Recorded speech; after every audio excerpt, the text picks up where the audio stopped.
not the first Istar who's eaten honey by my fire. There was another. The Dark Wizard. Hold on. Okay, so there's some plot. So, the Dark Wizard, Saruman, not Saruman, he's an Ishtar, or whatever they're called. Like a wizard from heaven. You know, Gandalf is basically like an angel, from what I understand.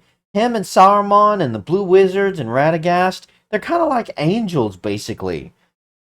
And this Dark Wizard is one of them? So is he a Blue Wizard? Because there's only those. There's the gray, the white, the two blues, and Radagast. Are they introducing another, like one of these? Is he the Blue Wizard? The evil one? Because it's not Radagast. I doubt it's Saruman. I joke about it, but I doubt it's Saruman. Maybe the evil wizard is Gandalf. Maybe he's come and he's like, you know what? This show is of the devil. Maybe he was sent from Valinor or wherever, and he's like, all of this is wrong. All of this. I'm going to become evil because this show is evil, and me being evil in the show actually means I'm good. Maybe it's something like that. You believe his evil will spread? Not without an ally far more powerful even than himself. Sauron. I'm sorry, what? How does he know about Sauron? What's... Hold on. Maybe it's the visions. Maybe the dreams and the visions he's been having. Because he has been bumbling and fumbling through the wilds, hanging out with Harfoots since season 1. There's no way he would know about Sauron. Unless there's a scene I'm forgetting of him. Was there a scene where someone mentioned Sauron to Gandalf? He must have picked it up from the visions, because there's no other way he would know about that. Can you stop it? Old Tom's a wanderer, not a warrior. Is it my task to face Sauron? Your task is to face them both. Pissed himself. I don't know. He must have learned about Sauron through that vision. You know what it is about Tom Bombadil? I think I remember reading in the books, he always seemed like his mind was in another place. Like, everything that we saw in the normal, and like him helping out Frodo and the gang and all that stuff, and when they went to his house, it was like his mind was always, you know, just kind of in the clouds. Like, I remember, I even think Gandalf brought it up about the ring, and someone at the council was like, why don't we give it to Bombadil? And Gandalf says something like, oh, he'd lose it, or something like that. You know, like Tom Bombadil, his mind is just like in the clouds. He's always joyfully and laughing and stuff. And he's not really concerned at all with what's going on in the world. Although he's kind of this, he's a good force. Like he's a good chaotic force, I guess you could say. He's a positive, chaotic force that's unpredictable. And you can't control him. But he's a positive thing in the world.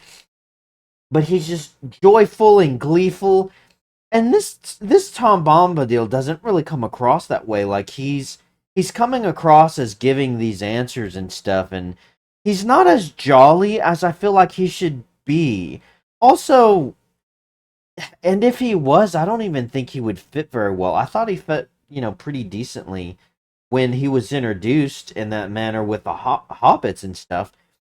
But I don't know, maybe they could make him work if they actually did him right, but he just comes across as stupid almost. Like he's saying these things and he's kind of shifting in and out of, well, this is your destiny, this is what I think you should be doing, you know. But then he'll switch back into this kind of absent-mindedness, you know, and then Gandalf, I've noticed a lot of times in his mannerisms, Gandalf, not Gandalf, will say something to Tom Bombadil, and Tom Bombadil will turn to Gandalf and have this real serious look on his face, like, you just said something important. I don't feel like he would do that. I feel like Tom Bombadil would, you know, whenever Gandalf, not Gandalf, would say something like that, like he'd be like, is it my task to do this? is it my job to, is that my destiny or whatever?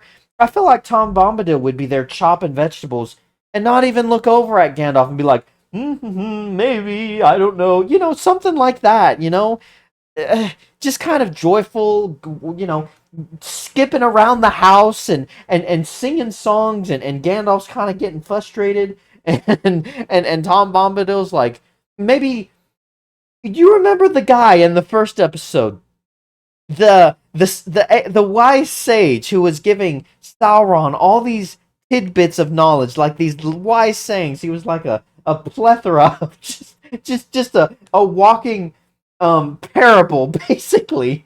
Well, I feel like that's Tom Bombadil, but in a more joyful kind of way. Like maybe Gandalf asks him something, and Tom Bombadil responds with a parable, but he's kind of dancing and jiggling around and stuff, and he maybe picks up an apple and tosses it to Gandalf and say, "Here you go, it tastes great," something like that, And Gandalf is just like, is this guy for real? He obviously has powers. He's got some kind of magic, but is he insane?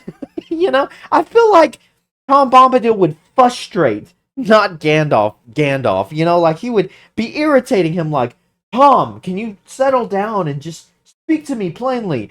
And then Tom Bombadil responds with like, oh, good old Tom is speaking as plain as I can be. I feel like he'd be a comedic character almost. It's just, what I'm watching is just so stale and bland, and it's just like, I think that's what it is. He's just, he'll turn and he'll look at Gandalf like, and then whenever he says something that sounds like maybe something Tom Bombadil would say, he says it in such a dour, kind of low energy. It's just like this real dour, low energy.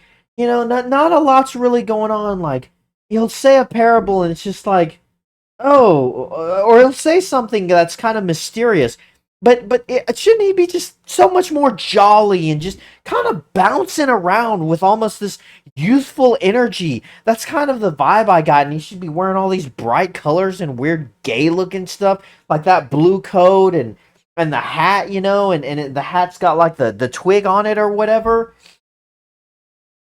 I don't know. I feel like there should be stuff like that. And then if you introduced, he was talking to Goldberry or whatever her name is in the background there. She could probably, why didn't they have her in the scene? If you introduced her in the scene, it would probably help out a little bit, to kind of balance out, some of the quirkiness of Tom Bombadil, and there'd be a third character there with just him and Gandalf, not Gandalf.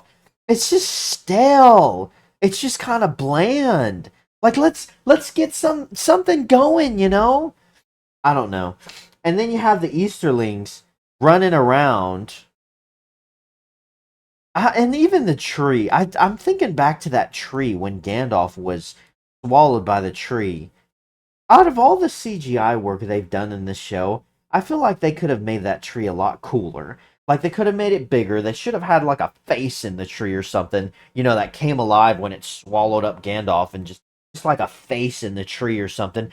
It should have had all these limbs moving around like those Chronicles of Narnia trees and stuff. But it was just so stiff, And if it was alive, why don't you have leaves on it and stuff, But it looked like the whole tree was dead. I don't know. Like, every single aspect about that scene, the whole Tom Bombadil thing, it just kind of seemed just so flat to me. I just can't get over it. I don't know. Maybe it'll get better. We'll see. Because I did see some promotional art where he's got like the coat and the hat and stuff. So maybe something happens. I don't know. Unimpressed.